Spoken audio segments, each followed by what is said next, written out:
அஸ்ஸலாமு அலைக்கும் வரஹ்மத்துல்லாஹி வபரகாத்துஹு. கணியத்திற்குரிய அல்லாஹுவின் நல்லடியார்களே, அல்லாஹுவின் மாபெரும் அருள், அல்லாஹ் நம்மை எல்லாம் முஸ்லிம்களாக முஃமின்களாக படைத்து அதிலேயும் குறிப்பாக கண்மணி நாயகம் முஹம்மது ரசூலுல்லாஹி ஸல்லல்லாஹு அலைஹி வஸல்லம் அவர்களின் அருள் நிறைந்த உம்மத்திலே ஒருவராக நம்மையும் தேர்வு செய்து புனிதம் நிறைந்த இந்த ஜும்ஆவுடைய நாளில் அவனுடைய மாளிகையில் அவனை வணங்கி வழிபடுவதற்காக நம்மை எல்லாம் ஒன்று சேர்த்த அல்லாஹ்விற்கே எல்லா புகழும். அல்ஹம்துலில்லாஹ் அல்ஹம்துலில்லாஹ் அல்ஹம்துலில்லாஹ். அல்லாஹ்வினுடைய சலாத்தும் சலாமும் நம்முடைய கண்மணி நாயகம் இருலோக இரட்சகர் முஹம்மது ரசூலுல்லாஹி ஸல்லல்லாஹு அலைஹி வஸல்லம் அவர்களின் மீதும் அவர்களின் வாழ்வை கடுகளவும் கொஞ்சமும் தவறாமல் பின்பற்றி வாழ்ந்து வந்த உத்தம சத்திய சஹாபாக்கள், தாபிஈன்கள், தாபிஈன்கள், நல்லோர்கள், சான்றோர்கள், குறிப்பாக இங்கு கூடியிருக்கின்ற நம் எல்லோர்களின் மீதும் என்றென்றும் நிரப்பமாக நின்று நிலவட்டுமாக. ஆமீன்.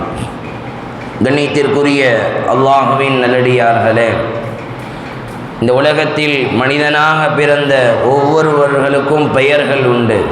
அப்துல்லா என்றோ, அப்துல் ரஹ்மான் என்றோ, சதாம் ஹுசேன் என்றோ, இந்த உலகத்திலே மனிதனாக பிறந்த ஒவ்வொருவர்களுக்கும் பெயர் உண்டு.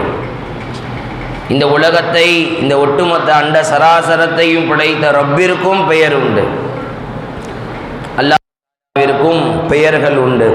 நமக்கு ஏன் பெயர்கள், நமக்கு ஏன் பெயர்கள் வைத்திருக்கிறார்கள் என்றால், ஒரு அடையாளத்திற்காக. ஒரு 100 பேருக்கு நடுவில் ஒரு அடையாளம் வேண்டும் அல்லவா? உதாரணமாக ஒரு 100 பேர் இருக்கிறாங்க, நம்ம ஒரு ஆளை கூப்பிடணும். தம்பின்னு கூப்பிட்டா 100 பேரும் திரும்பி பார்ப்பாங்க. தம்பின்னு கூப்பிட்டா 100 பேரும் திரும்பி பார்ப்பாங்க. அப்போ ஒரு அடையாளம் வேண்டும், ஒரு குறிப்பு வேண்டும் என்பதற்காக ஒவ்வொருவர்களுக்கும் தனித்தனி பெயர் உண்டு. சதாம் ஹுசேன் என்றும் அப்துல்லா என்றும். ஒரு 1000 பேர், ஒரு 100 பேர் இருக்கக்கூடிய சபையில் அப்துல்லா என்று அழைத்தால் அந்த பெயருக்கு சொந்தக்காரரான ஒருவர் திரும்பி பார்ப்பார். அப்போ பெயர் என்பது இந்த உலகத்தில் மனிதர்களுக்கு பெயர் வைக்கப்பட்டதனுடைய நோக்கம் ஒரு அடையாளத்திற்காகவும், ஒரு தனித்துவத்திற்காகவும், ஒரு குறிப்பிற்காகவும்.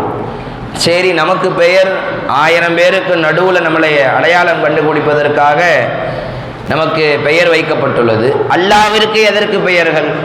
அவன் ஒருவனாயிற்று. அவன் கூடையோ, அவன் அருகிலோ, அவனுக்கு சமமாகவோ யாருமே இல்லையே, பின்பு அவனுக்கு எதற்கு பெயர்கள்?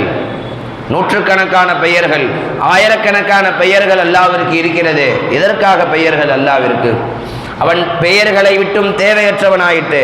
இப்போ நமக்கு தான் பெயர்ன்ற ஒன்று தேவை. ஏன்? யாராச்சும் நம்மளை கூப்பிடணும்னா ஒரு பெயர் இருக்கணும். நம்மளுக்கு ஒரு அடையாளம் வேண்டும் என்றால் நமக்கு ஒரு பெயர் இருக்க வேண்டும். நாம் பெயரின் பக்கம் தேவையுள்ளவர்களாக இருக்கிறோம். ஆனால் அல்லாஹ் பெயரின் பக்கம் தேவையுள்ளவன் அல்ல. அவன் அதை விட்டும் தேவையற்றவன், பெயர்களை விட்டும் தேவையற்றவன். அதான் நான் முன்பே உதாரணம் சொன்னேன். ஒரு 100 பேர் இருந்தால் தான் ஒருத்தவனை கூப்பிடுறதுக்கு பேர் தேவைப்படும். இருக்கிறதே அவன் ஒருத்தன் தானே, ரப்பு. நீங்கள் இறைவன் என்றாலும் அவனை தான் குறிக்கும், ஆண்டவன் என்றாலும் அவனை தான் குறிக்கும், எஜமான் என்றாலும் அவனை தான் குறிக்கும், மௌலா என்றாலும் அவனை தான் குறிக்கும், ரப்பு என்றாலும் அவனை தான் குறிக்கும், இலாஹ் என்றாலும் அவனை தான் குறிக்கும். எல்லாமே அவனை தானே குறிக்கும். இருக்கிறது ஒருத்தன் தானே. பின்பு எதற்கு இத்தனை பெயர்கள்? அல்லாஹ்விற்கு பெயர்கள் இருக்கிறதே. எத்தனை பெயர்கள்? பெருமானார் ஸல்லல்லாஹு அலைஹி வஸல்லம் அவர்கள் சொன்னார்கள், புகாரி முஸ்லிமிலே வரக்கூடிய ஹதீஸ், அபூ ஹுரைரா ரலியல்லாஹு அன்ஹு அவர்கள் அறிவிக்கிறார்கள், இன்ன லில்லாஹி திஸ்அத்தவ் வ திஸ்ஈன இஸ்மா. நிச்சயமாக அல்லாஹ்விற்கு 99 பெயர்கள் இருக்கிறது. அல்லாஹ்விற்கு 99 பெயர்கள் இருக்கிறது. ஏன் இத்தனை பெயர்கள்? யாராவது சொல்லுங்களேன், ஏன் இத்தனை பெயர்கள்? பெருமானார் அடுத்து சொன்னார்கள், ஃபமன் அஹ்ஸாஹா தஹலல் ஜன்னா.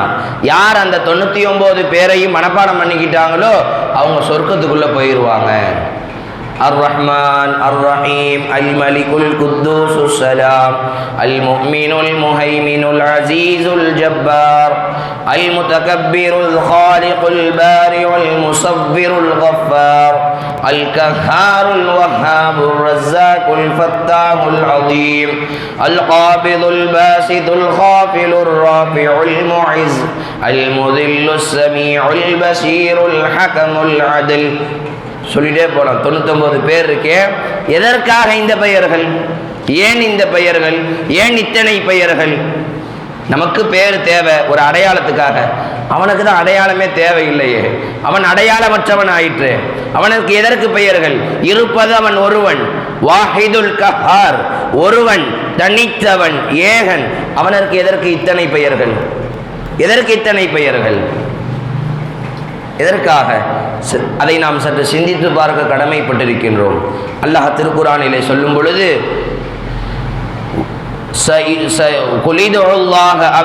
ரஹ்மான், அல்லாஹ் நபியை பார்த்து சொல்லுகிறான், நபியே நீங்கள் அல்லாஹ் என்று சொல்லுங்கள் அல்லது ரஹ்மான் என்று சொல்லுங்கள்.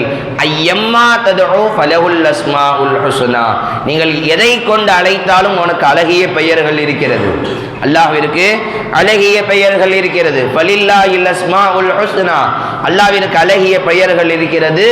ஃபதுஉஹு பிஹா, அதை கொண்டு அவனை அழையுங்கள்.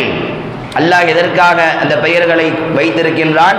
நாம் அழைப்பதற்காக, நாம் ரஹ்மான் என்று அழைப்பதற்காக, நாம் ரஹீம் என்று அழைப்பதற்காக, கஃபார் என்று அழைப்பதற்காக, காதிர் என்று அழைப்பதற்காக, சத்தார் என்று அழைப்பதற்காக தான் இத்தனை பெயர்கள். நாம் ஏன் அழைக்க வேண்டும்? நமது தேவைகள் பூர்த்தியாகுவதற்காக, நமது சிரமங்கள் நீங்குவதற்காக, நமது பிரச்சனைகள் நீங்குவதற்காக, நாம் அழைப்பதற்காக அவனுக்கு பெயர்களை வைத்து கொண்டான். ஒரு விளம்பரம் சாரதாஸ் இருக்கு, சென்னை சில்க்ஸ் இருக்கு, விளம்பரம் கொடுக்குறாங்க. இந்த மாதிரி பொங்கல் சீசன், நீங்கள் ஒரு ஆடை வாங்கினால் இன்னொரு ஆடை இலவசம் அப்படின்னு விளம்பரம் கொடுக்குறாங்களா இல்லையா? நீங்கள் 2 ஆடை 1000 ரூபாய்க்கு 3 பேண்ட்டுகள் வாங்கலாம். வெறும் 1000 ரூபாயில் எந்த சட்டையை எடுத்தாலும் வெறும் 100 ரூபாய். பொங்கலுக்கு மட்டுமே இந்த அதிரடி ஆஃபர். இப்படிலாம் விளம்பரம் கொடுக்குறாங்களா இல்லையா? எதற்காக? நல்ல நோக்கத்திலா? மக்கள் எல்லாம் வாங்கி சந்தோஷப்பட வேண்டும் என்பதற்காக, நம்மிடமிருந்து பணத்தை பிடுங்குவதற்காக. அந்த எல்லா விளம்பரங்களுடைய நோக்கம் என்ன? அந்த எல்லா விளம்பரங்களுடைய நோக்கம் என்ன? நம்மிடமிருந்து பணத்தை, நம்மிடமிருந்து செல்வத்தை பிடுங்குவதற்காக, நம்மிடம் இருக்கக்கூடிய காசு பணங்களை பிடுங்குவதுதான் அந்த விளம்பரங்களினுடைய, அந்த அறிமுகத்தினுடைய நோக்கம். அல்லாஹ் அவனை அறிமுகப்படுத்துகிறான். அல்லாஹ்வும் தன்னை விளம்பரம் செய்கிறான் குர்ஆனில். அல்லாஹ் குர்ஆனில் தன்னை விளம்பரம் செய்கிறான். எப்படி தெரியுமா? வல்லாஹுல்லதீ லா இலாஹ இல்லா ஹுவர் ரஹ்மானுர் ரஹீம். அல்லாஹ் குர்ஆனிலே விளம்பரம் செய்கிறான். தன்னை அவன் அடையாளப்படுத்துகிறான், தன்னை விளம்பரம் செய்கிறான். நான் ரஹ்மானானவன், நான் ரஹீமானவன், நான் மாலிக், நான் குத்தூஸ் ஆனவன், நான் அடியார்களின் மீது கருணை காட்டக்கூடியவன். அல்லாஹ் விளம்பரப்படுத்துறானே எதுக்காக? நம்மிடமிருந்து பிடுங்குவதற்காகவா? நமக்கு கொடுப்பதற்காக. இந்த உலகத்தினுடைய விளம்பரங்கள் எல்லாம் நம்மிடமிருந்து பிடுங்குவதற்காக செய்யப்படக்கூடிய விளம்பரங்கள். அல்லாஹ் செய்யக்கூடிய விளம்பரம் எதற்கு தெரியுமா? நமக்கு கொடுப்பதற்காக. நீங்க அல்லாஹ் ரஹ்மானன் கூட்டு பாருங்க, அல்லாஹ் ரஹ்மத்தை கொட்டுவான். அல்லாஹ் வஹாபன் கூட்டி பாருங்க, அல்லாஹ் அழைத்து பாருங்கள். வஹாப் என்றால் என்ன பொருள்? அள்ளி கொட்டுபவன் என்று பொருள். அல்லாஹ் அள்ளி கொட்ட ஆரம்பிச்சிருவான். நோயாளிகளாக இருந்தால் யா ஷாஃபி என்று அழையுங்கள், நோயிற்கு நிவாரணம் தருபவனே எஜமானே அழையுங்கள், நோயிற்கு நிவாரணம் கிடைக்கும். பாவத்திலிருந்து மன்னிப்பு வேண்டுமா? கஃபார், மன்னிக்க கூடியவனே அழையுங்கள். அல்லாஹ் தஆலா உங்கள் பாவங்களை மன்னிப்பான். உங்கள் குறைகள் யாருக்கும் தெரியாமல் மறைக்கப்பட வேண்டுமா? சத்தார் என்று அழையுங்கள், குறைகளை மறைப்பவன் என்று பொருள். அல்லாஹ்வினுடைய பெயர்கள் எல்லாம் எதற்காக? அல்லாஹ் சும்மா வச்சுக்கிட்டானா? ரஹ்மானன் தேவையில்லாம, காரணமே இல்லாமல் அல்லாஹ் வைத்திருக்கிறானா? நமது பெயர்கள் வேண்டுமானால் காரணம் இல்லாமல் இருக்கும். அவனுடைய ஒவ்வொரு பெயரிற்கும் ரகசியங்கள் இருக்கிறது, காரணங்கள் இருக்கிறது. அந்த பெயர்களை கொண்டு நாம் அவனை அழைக்க வேண்டும் என்பதற்காக. ரஹ்மான் என்று அழைத்தோமா? நாம் கஃபூர் என்று அழைத்தோமா? பெருமானார் ஸல்லல்லாஹு அலைஹி வஸல்லம் அவர்கள் பாவ மன்னிப்பிற்காக அல்லாஹ்வை எப்படி அழைப்பார்கள்? ஃபக்ஃபிர்லி ஃபஇன்னஹு லா யக்ஃபிருத் துனூப இல்லா அன்த இன்னக அன்தல் கஃபூருர் ரஹீம். ரப்பே, என்னுடைய பாவங்களை மன்னிப்பாயாக, நீதான் கஃபூராக மன்னிக்க கூடியவனாக கருணை உள்ளவனாக நீ இருக்கின்றாய் என்று நபிகள் நாயகம் ஸல்லல்லாஹு அலைஹி வஸல்லம் அவர்கள் அல்லாஹ்வினுடைய பெயரை சொல்லுவார்கள், அல்லாஹ்வினுடைய திருநாமத்தை சொல்லுவார்கள். ஏன் சொல்கிறார்கள்? அப்படி சொன்னா பாவ மன்னிப்பு கிடைக்கும். அல்லாஹ் கஃபூருன் கூட்டா அவனுடைய மஃபிரத் அல்லாஹ் கொட்டுவான், அவனுடைய பாவ மன்னிப்பு அல்லாஹ் கொட்டுவான். அந்த காலத்துல எல்லாம் அரசர்கள் வலம் வருவார்கள், ஊருக்கு நடுவில் வலம் வருவாங்க. அப்போ இந்த கவிஞர்கள் இருப்பாங்களா இல்லையா, போய் ராஜா யானை மேலே ஏறி வருவாங்க, குதிரை மேலே சவாரி செஞ்சுக்கிட்டு வருவாங்க. அப்போ ஓரமாக நின்றுக்கிட்டு அந்த கவிஞர்கள் வாரி வழங்கும் வள்ளலே பாரியே அப்படின்னு புகழுவாங்க. எதுக்காக? அப்படி புகழ்ந்தா ராஜா ஏதாச்சும் அவனுக்கு தங்கம் கொடுங்க, வெள்ளி கொடுங்கன்னு சொல்லுவார். சாதாரண இந்த உலகத்தினுடைய அரசர்கள், இந்த உலகத்தினுடைய மன்னர்களை புகழும் பொழுது வாரி கொட்டுகிறார்கள். நீங்கள் எஜமானனுக்கெல்லாம் எஜமானனாகிய பேரரசராகிய அல்லாவை அழைத்து பாருங்கள். வஹாப், வாரி வழங்கும் எஜமானனே யா அல்லாஹ், கொடை கொடுக்கும் எஜமானனே யா அல்லாஹ் அப்படின்னு அல்லாவை கூட்டு பாருங்க, அல்லாவும் கொட்டுவான். எங்களுடைய மதரசாவில் நாங்கள் புறவாச்சேரியில் நான் ஓதும் பொழுது டெய்லி மகரிப் தொழுதுட்டு 99 வாட்டி யா வஹாப்னு ஓதுவோம். அல்லாஹ்வுடைய அருளால் ஒரு நாள் கூட மதரசாவில் உணவிற்கோ வேறு எந்த விஷயத்திற்கோ சிரமமே ஏற்படவில்லை. அல்லாஹ் உணவை கொட்ட ஆரம்பித்து விட்டான். நீங்கள் யா வஹாப் என்று அழைக்க வேண்டும். கொட்டுபவனே, யா வஹாப் என்றால் அன்பளிப்புகளை கொட்டுபவன் என்று பொருள், அருட்கொடைகளை கொட்டுபவன் என்று பொருள். நீங்கள் யா வஹாப் யா வஹாப் யா வஹாப் என்று அழையுங்கள். என்ன வேணுமோ மனசில் நினச்சிக்கிட்டு அழையுங்க. யா அல்லாஹ் எனக்கு செல்வம் காசு வேணும்னு நினச்சிக்கிட்டு அல்லாஹ் யா வஹாப்னு கூப்பிடுங்க, செல்வத்தை அல்லாஹ் கொட்டுவான். எனக்கு உணவு வேண்டும் என்று அல்லாவை அழையுங்கள், அல்லாஹ் தஆலா கொட்டுவான். யா வஹாப் யா வஹாப் என்று அழையுங்கள். உணவு வேண்டும் என்ற எண்ணத்தில் அழைத்தால் உணவை கொட்டுவான். செல்வம் வேண்டும் என்ற எண்ணத்தில் யா வஹாப் என்றால் செல்வத்தை கொட்டுவான். நீங்கள் என்ன வேணுன்ற நியத்தில் அல்லாவை யா வஹாப்னு கூப்பிடுறீங்களோ அல்லாஹ் அதை கொட்ட ஆரம்பித்து விடுவான். சத்தார் என்ற பெயர் என்ன பொருள்? பாவங்களை மறைப்பவன், குறைகளை மறைப்பவன் என்று பொருள். அல்லாஹ்வை சத்தார் என்று அழைத்தால் அவன் நம்முடைய எல்லா குறைகளையும் மறைத்து விடுவான். யாருக்கும் அல்லாஹ் தஆலா காட்ட மாட்டான். எந்த அளவுக்கு மறைப்பான் தெரியுமா? மூசா அலைஹிஸ்ஸலாம் அவர்களுடைய காலத்திலே பஞ்சம் ஏற்பட்டது, மழை இல்லை. 2 வருடமாக மழை இல்லை, 2 வருஷமாக மழை இல்லை. எல்லா மக்களும் ஒரு திடல்ல, ஒரு மைதானத்தில் ஒன்று சேர்ந்துட்டாங்க. மூசா அலைஹிஸ்ஸலாத்து வஸலாம் அல்லாஹ்விடத்திலே துஆ செய்கிறார்கள், யா அல்லாஹ் நீ மலையை பொழிய செய்வாயாக, நீ மலையை பொழிய செய்வாயாக என்று மூசா அலைஹிஸ்ஸலாம் துஆ செய்கிறார்கள். பொழுது அல்லாஹ் சொன்னான், மூசா உன்னுடைய கூட்டத்திலே ஒரு பாவி இருக்கிறான், பாவம் செய்த ஒரு அடியான் இருக்கிறான், அயோக்கியன் ஒருவன் இருக்கிறான், அவனை இந்த கூட்டத்திலிருந்து வெளியேற சொல், நான் மலையை பொழிய வைக்கிறேன். அல்லாஹ் மூசா நபி இடத்திலே சொன்னான். மூசா நபி அறிவிப்பு செய்கிறாங்க, இந்த கூட்டத்தில் பாவம் செய்த ஒரு மனிதன் இருக்கிறானாம், அவன் வெளியே சென்றால் தான் அல்லாஹ் மலையை பொழிய செய்வானாம் என்று மூசா அலைஹிஸ்ஸலாம் அறிவிப்பு செய்கிறார்கள். அந்த கூட்டத்தில் அந்த லட்சக்கணக்கான மக்கள் நிற்கிறாங்க.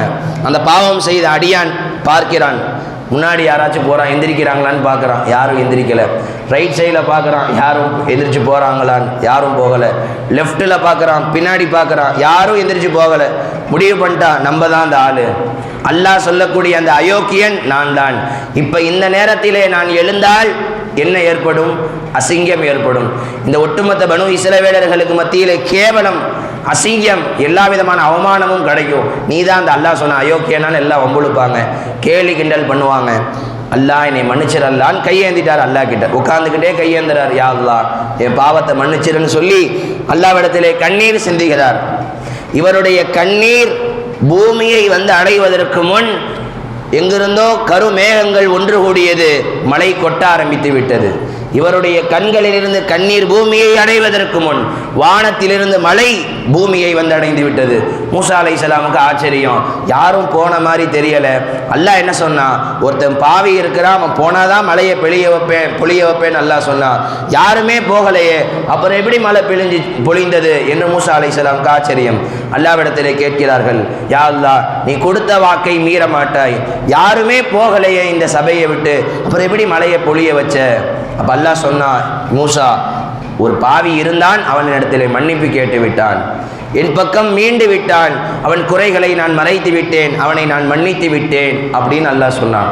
உடனே மூசா அலைஹிஸ்ஸலாம் கேட்டாங்க, சரி அல்லாஹ், யார் அந்த அடியான் சொல்ல, யார் அந்த அடியான், அந்த அடியான் யார் என்று கொஞ்சம் சொல்லி நான் தெரிஞ்சுக்கிறேன் அப்படின்னு அல்லாஹ் கிட்ட மூசா அலைஹிஸ்ஸலாம் கேட்டாங்களாம். அப்போ அல்லாஹ் என்ன சொன்னான் தெரியுமா, மூசா, அவன் எனக்கு துரோகியா இருந்தப்பயே அவனுடைய பாவத்தை நான் வெளியே காட்டலை, இப்போ அவன் தௌபா கேட்டு என்னுடைய மஹபூபா ஆயிட்டான், என்னுடைய நேசனாக ஆகிவிட்டான், இப்போ போய் அவன் பாவத்தை அவன் குறைய அவன் முகத்தை அவங்களுக்கு காட்ட முடியாது அப்படின்ட்டான்ல.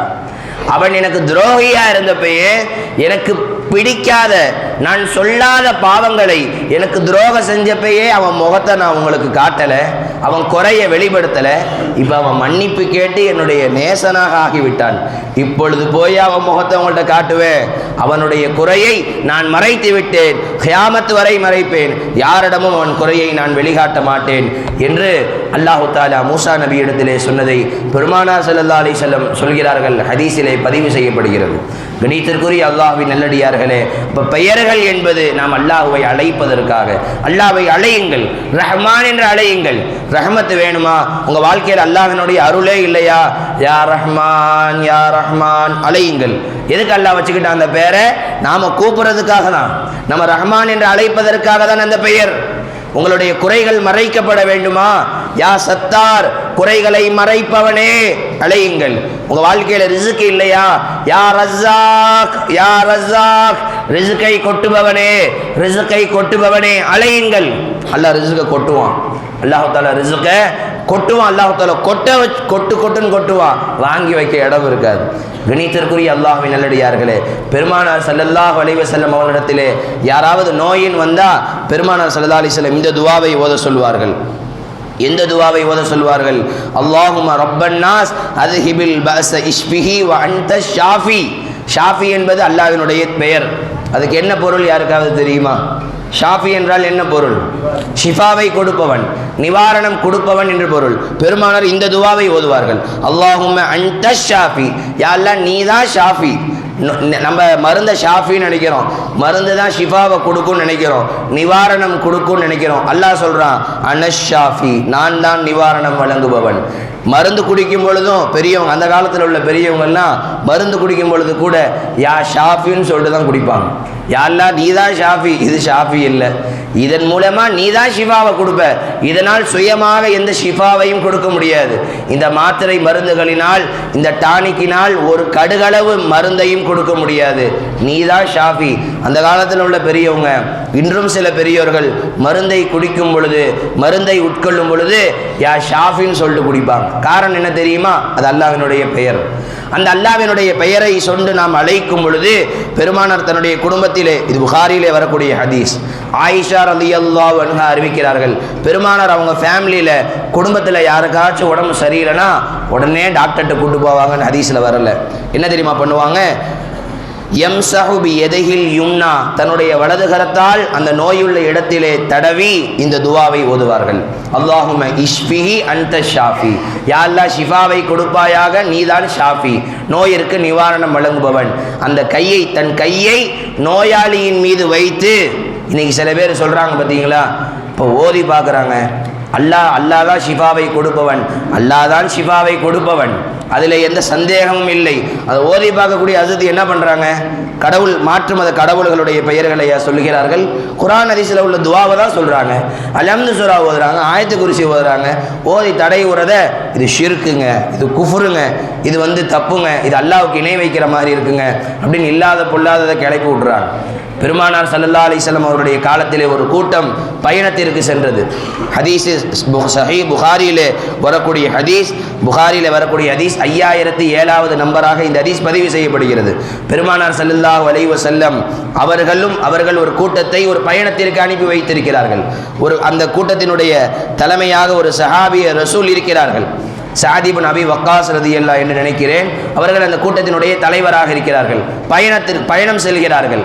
போக வழியில ஒரு காஃபிர்கள் வாழக்கூடிய, மாற்று மத சகோதரர்கள் வாழக்கூடிய ஒரு ஊர். அந்த ஊரில் உள்ள தலைவருக்கு, காஃபிருக்கு உடம்பு சரியில்லைன்னு ஒரு பெண்மணி சொல்றாங்க, உங்களில் யாராச்சும் ஓதி பார்க்குறவங்க இருக்கிறீங்களா? உங்களில் யாராச்சும் ஓதி பார்க்குறவங்க இருக்கிறீங்களா அப்படின்னு யார் கேட்குறா? அந்த பெண்மணி வந்து கேட்குறாங்க. ஏன் என்ன ஆச்சு? எங்கள் தலைவருக்கு ரொம்ப உடம்பு சரியில்லை, அவரும் ஒரு மாற்று மத சகோதரர், யாரும் முஸ்லீம் இல்லை அந்த ஊரில், உடம்பு சரியில்லை, யாராச்சும் ஓதி பாருங்களேன்னு சொன்ன உடனே இந்த சஹாபி ஏஞ்சி போயிட்டாங்க.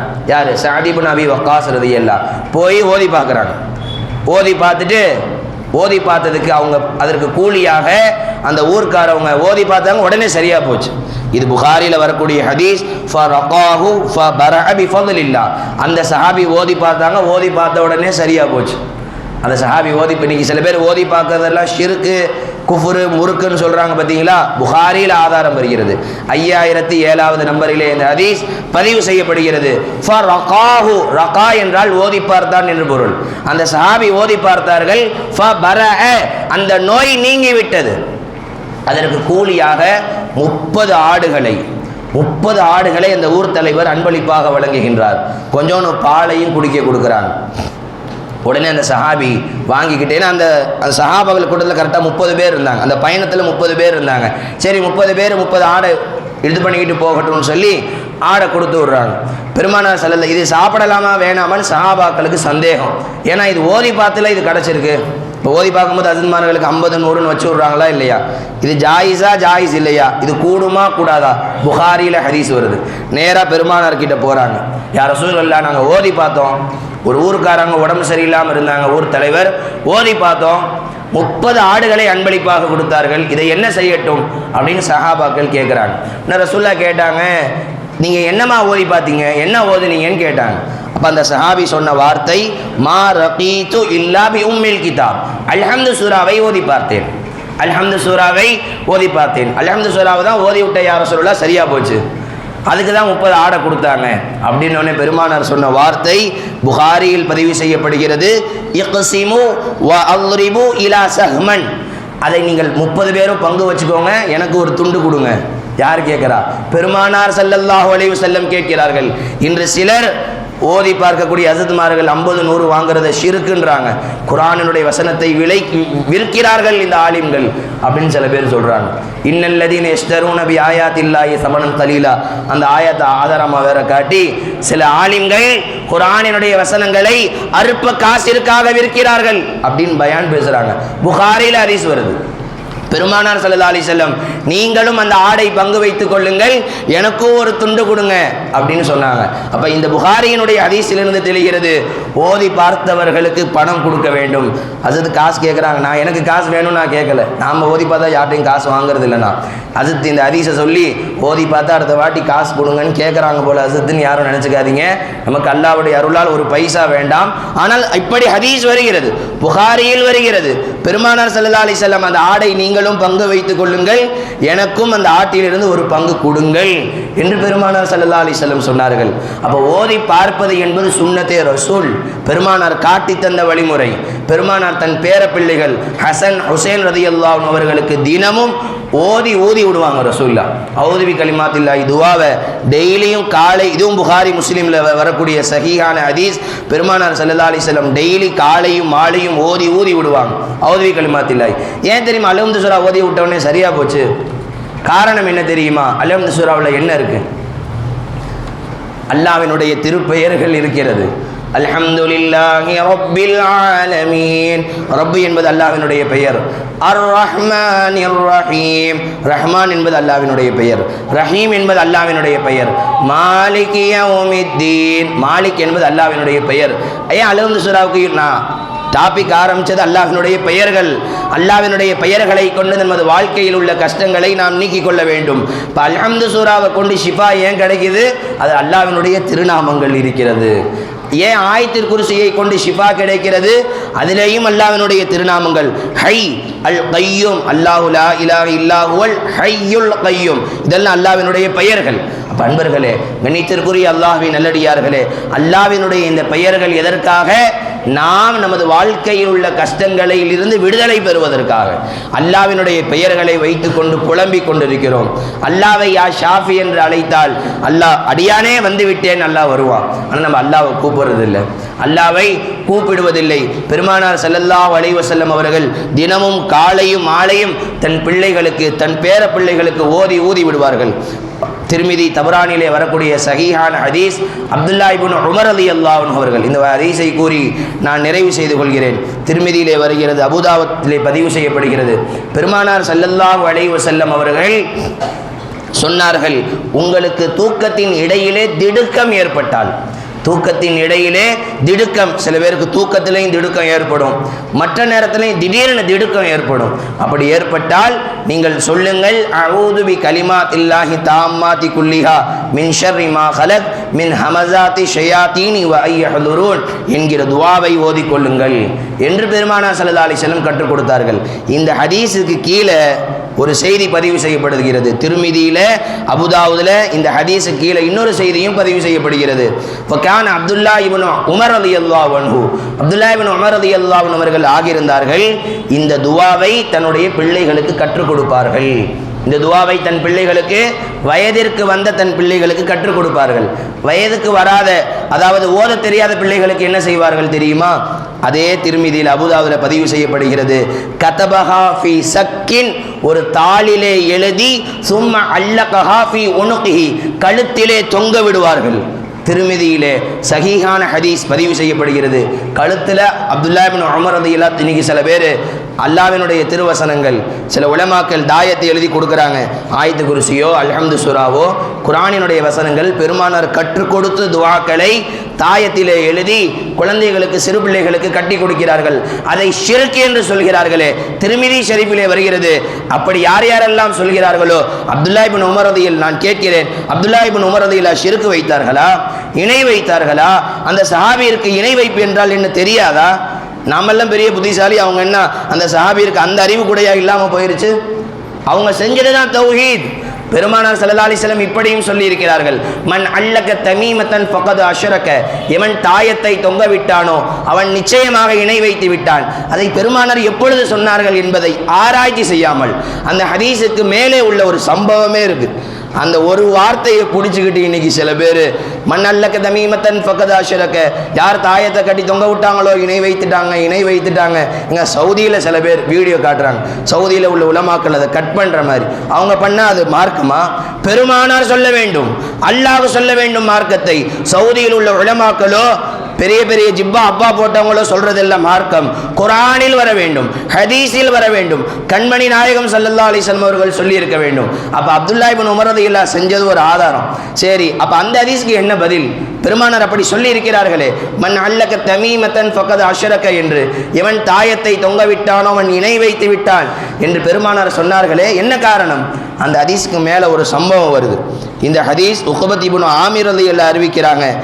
இதுவும் சஹீஹான ஹதீஸ் தான். பெருமானார் ஸல்லல்லாஹு அலைஹி வஸல்லம் இடத்திலே ஒரு 10 பேர் கொண்ட ஒரு குழு வந்தது. அந்த ஹதீஸுக்கு மேலே இருக்கிற சம்பவத்தை சொல்கிறேன்.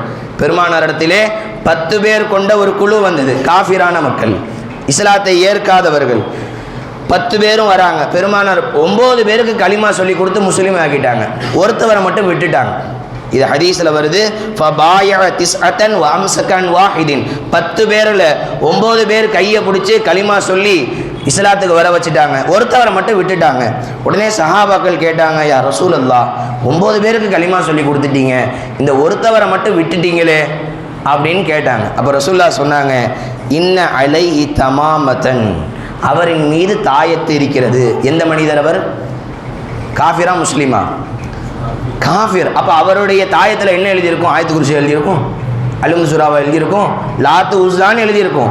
அப்போ என்ன? அப்போ பெருமானார் ஸல்லல்லாஹு அலைஹி வஸல்லம் அந்த தாயத்தை எடுத்த பிறகு சொன்னார்கள், மன் அல்லக தமீமத்தன் ஃபகத் அஷ்ரக, எவன் இது போன்ற தாயத்துகளை தொங்க விட்டானோ அவன் இணை வைத்து விட்டான். இப்போ இது ஹதீஸிலிருந்து என்ன தெரியுது? உக்பத் இப்னு ஆமிர் ரலியல்லாஹு அறிவிக்கிறார்கள். இந்த ஹதீஸிலிருந்து என்ன விளங்குகிறது? அப்போ குர்ஆன் ஆயத்துகளை, ஹதீஸிலே உள்ள துஆக்களை, வேற வேற கடவுள்களினுடைய பெயர்களை எழுதி தாயத்தை தொங்க விட்டாதான் ஷிர்க்கு. அதை தான் பெருமானார் மன் அல்லக தமீமத்தன் என்று சொன்னார்கள். அப்போ ரசூலுல்லாஹ் அதை ஏன் சொன்ன? அந்த ஹதீஸுக்கான விளக்கம் என்ன? பெருமானார் அப்படி யார் தாயத்தை தொங்க விட்டிருக்கிறார்களோ, குர்ஆனில் உள்ள துஆக்களை எழுதாமல், ஹதீஸிலே பெருமானார் கற்றுக் கொடுத்த துஆக்களை எழுதாமல், ஏதோ கடவுள்களுடைய பெயரையோ இல்லை 10 5 கணக்கு போட்டு யார் தொங்க விடுறாங்களோ அதை வேணா ஷிர்க்குன்னு சொல்லுங்க, அதை நாங்களும் ஷிர்க்குன்னு சொல்கிறோம். அப்போ குர்ஆனினுடைய வசனங்களை தாராளமாக சிறு குழந்தைகளுக்கு, ஓத தெரியாத பிள்ளைகளுக்கு இதை சஹாபாக்கள் செய்திருக்கிறார்கள். சஹாபாக்கள் செய்வதும் ஷரியத்து தான், மார்க்கம் தான். பெருமானார் சொன்னார்கள், என்னுடைய எல்லா தோழர்களும் நட்சத்திரங்களைப் போல, நீங்கள் அவர்களில் யாரை பின்பற்றினாலும் ஃபபி ஐயிஹிம் இக்ததைதும் இஹ்ததைதும், என்னுடைய 1,24,000 சஹாபாக்களில் எந்த சஹாபியை பின்பற்றினாலும் நீங்கள் நேர்வழி அடையலாம். சில பேர் இப்படி சொல்லிட்டு வருவாங்க. அதுக்காக தான் இந்த ஹதீஸ் சொன்னேன். சஹாபி சொன்னா மார்க்கமா? அல்லாஹ் ரசூலுல்லாஹ் சொல்லணும், சஹாபாக்கள் சொன்னாலாம் மார்க்கம் கிடையாது. ரசூலுல்லாஹ் தான் சொன்னாங்க, சஹாபாக்கள் சொன்னால் மார்க்கம், சஹாபாக்கள் சொன்னாலும் மார்க்கம் என்பதை பெருமானார் தான் சொன்னார்கள். ஹதீஸிலே பதிவு செய்யப்படுகிறது. அப்துல்லாஹ் இப்னு உமர் ரலியல்லாஹு அன்ஹு அவர்கள் ஓத முடியாத சிறு குழந்தைகளுக்கு அதை எழுதி கழுத்திலே தொங்க விடுவார்கள். இப்போ கண்ணியத்திற்குரிய அல்லாஹ்வின் நல்லடியார்களே, நான் சொல்ல வந்த சுருக்கமான தகவல், அல்லாஹ்வினுடைய பெயர்கள், அல்லாஹ்வும் ரசூலும் கற்றுக் கொடுத்த துஆக்கள் நமது வாழ்க்கையில் நாம் வெற்றி பெறுவதற்காக, சோதனைகளில் இருந்து விடுதலை பெறுவதற்காக, நோயில் இருந்து குணமடைவதற்காக, சிரமத்தில் இருந்து சிக்கலில் இருந்து விடுதலை பெறுவதற்காக நாம் அதையெல்லாம் யோசிக்காமல், பிரச்சனைனா எங்கே எதையோ யோசிக்கிறோம். யார் யாருக்கிட்டே போகிறோம், எமையமைக்கிட்டே போகிறோம், கண்டவன் கிட்ட போகிறோம், காஃபிருடைய காலில் போய் விழுகிறோம், யார் யாருடைய காலிலேயே போய் விழுகிறோம். அன்பர்களே, சிரமம் என்றால் அல்லாஹ்வினுடைய பெயரை கொண்டு அழையுங்கள், நீங்கள் துஆ செய்யுங்கள், பெருமானார் கற்றுக் கொடுத்த துஆக்களை ஓதுங்கள். என்ன சிரமமாக இருக்கட்டும் என்னிடத்திலே வந்து சொல்லுங்கள், அதற்கு குர்ஆன் ஹதீஸிலே உள்ள துஆவை நான் எழுதி கொடுக்கின்றேன். நிச்சயம் அந்த சிரமம் சரியாகிவிடும். அல்லாஹ் தஆலா நம் அனைவர்களுக்கும் அல்லாஹ்வினுடைய பெயர்களை கொண்டு அல்லாஹ் ரசூல் கற்றுக் கொடுத்த துஆக்களையே நமக்கு போதுமானதாக ஆக்கி தந்தருள் புரிவானாக. யாரிடத்திலும் தேவையாகாமல், யாரிடத்திலும் கையேந்தாமல், அல்லாஹ் ரசூலை கொண்டு நமது எல்லா விதமான பிரச்சனைகளிலிருந்தும் அல்லாஹ் நமக்கு விடுதலையை வழங்குவானாக. வாஹிர் தஅவானா அனில் ஹம்துலில்லாஹி ரப்பில் ஆலமீன். அஸ்ஸலாமு அலைக்கும் வரஹ்மத்துல்லாஹி வபரகாத்துஹு.